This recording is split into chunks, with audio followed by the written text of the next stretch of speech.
Definitivisht se do të funksionoj edhe në Kosovë, vetëm se edhe 2-3 armë le të dorëzohen. Për të arritur të mosat preventive, ti duhet të mosat dëshkimore duhet të ashpërsos. Ti je vend demokratik, nuk duhet një armë ilegale kur dorëzohet dhe që paraqet rrezik ose që ka qenë domethënë edhe recidivist të kalosh vetëm me një job dhe mbaroj puna. Jo, masa ndëshkimore duhet të ndëshkohen si mas preventive që herën e ardhshme as mos t'i bie mend të mbaj armë ilegale në brezin e tij. Definitivisht se sankcionet penale në këtë rast edhe duhet të ashpërsohen, padyshim. Faji është të gjithë që të jemi qartë, sepse nuk mundet policia në 24 orë të na i ruaj domethënë dyert e shtëpisë. Tu duhet të intervenoj edhe familja para se gjithashtu.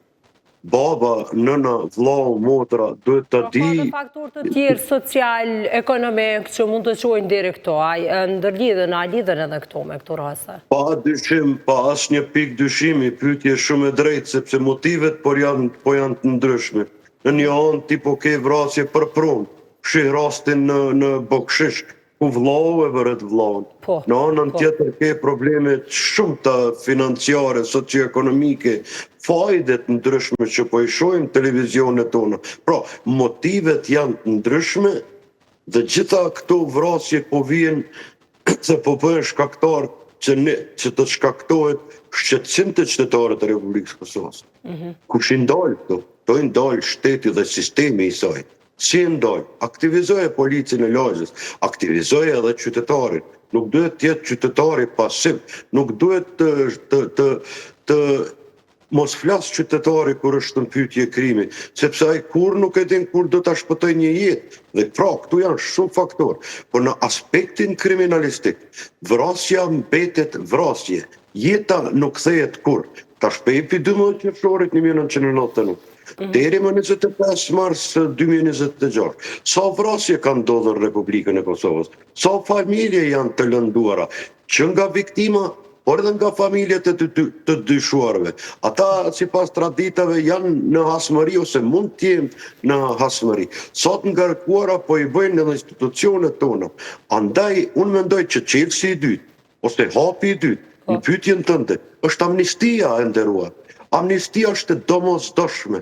Në çdo televizion që flas e them se amnistia kur nuk është e vonë. Që sa vite nuk është bërë amnistia për armë në Republikën e Kosovës. Ka 6 ose 7 vite.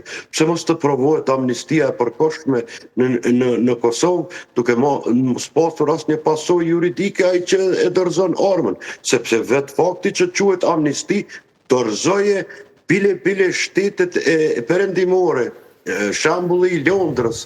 Ata edhe shpërblejnë qytetarin me ndonjë anvisri, pra e stimulon qytetarin me ndonjë lavatriqe, frigorifer, çështjet e anvisrisë e së tjerë, vetëm që ta dorëzojnë armën ilegale, sepse siç po e shohim, si këtu në Kosovë, si në Ballkan, vlojnë armët ilegale. Në aspektin ligjor ti po ja thën definitivisht privatësinë personit fizik, dhe ku ka mundësi t'ja prishësh dikujt ti privatësinë ose t'ja lëndosh atë. Në shtetet bashkohore tu do të kishte sankcione ndryshme dhe kjo nuk duhet lejuar në vazhdimsi, kjo duhet të ndalohet, sepse po flasim edhe për pamje, edhe për ngjarje, por edhe për foto tragjike. Andaj duhet të mbuluhet spaku fytyra dhe mos të ekspozohen domethënë figurat, sepse çdo figurë shkakton domethënë edhe shqetësim, mund të shkaktoj edhe frikë, por mund të shkaktoj edhe panik, sepse ne njerëz jemi. Po në raste të tilla ka pasur edhe në raste kur janë dyshuar për ndonjë vjedhje dhe është publikuar edhe nga vetë policia e Kosovës. Çu komentoni ju këtë? A kjo është krejt temë tjetër. Kjo është bashkëpunimi polici-qytetar. Ai është kriminal, mund të jetë recidivist. Dhe kur policia ka nevojë për ndihmën qytetare, këtë e kenë në Gjermani si prioritare, shembull konkret. Këtë e kenë në Francë si prioritare, shembull konkret. Është edhe Interpoli që i publikon fotot e personave që kërkohen ndërkombëtarisht. Dhe ju po e shihni se sa suksesshme është Republika e Kosovës në kapjen e këtyre personave që kërkohen edhe ndërkombëtarisht, por edhe në mënyrë lokale kur kërkohet ndihma e qytetarit. Pra e ke një njësi që quhet FAST dhe Kosova nuk është parajse e kriminalëve dhe po e tregon suksesin maksimal. Pra është një temë dhe departament krejt tjetër ku nuk cënohet domethënë privatësia, se po flasim për personat me rrezikshmëri të lartë. Dhe në këtë aspekt ne i bëjmë thirrje gjitha mediave që të jenë të kujdesshëm kur kemi raportime të tilla.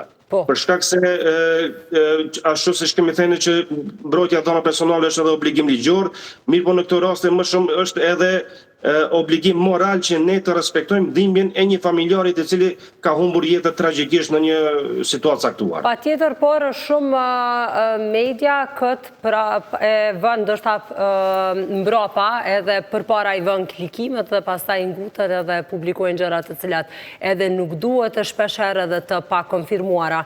Në këtë rast do të thotë ajo çka parashihet me ligj dhe çka ndodh në realitet po duken dy gjëra të kundërta.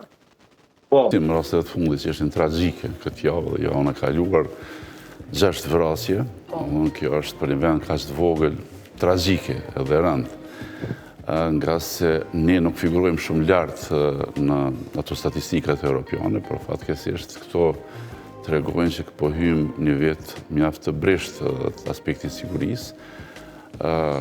Tash pa dashme kriju një shqetësim qytetare, por realiteti është që gati më shumë se një vit nuk kemi një shtet funksional, nuk kemi një parlament, nuk kemi apo një qeveri në detyrë, edhe me shumë çështje dhe mangësi që në një ambient jo të mirë sigurisë, edhe në rajone në çështjet globale, nuk na bën nder edhe në dëshipjet politik, po edhe ati funksional, që me kaq neglizhencë edhe me kaq papërgjegjësi po i qasen një se mos korpusit politik shqiptar, nga se nuk po flasë për bashkësi tjera apo partitë politike të komuniteti jo shumicë, dhe kjo është shqetësim në vetje. Pra, situata që kemi pas vitin e kaluar pa institucione, po deklaron që ka mujt një lloj mënyre me i parapri, ose ka qenë si lloj shkaktari që këtu raste të shtohen edhe të ndodhen tash. Po tash me... Se kjo, qytetarët e ndinë kështu veten më të lirë... Të nxjerr një korelacion mes asaj që është thonë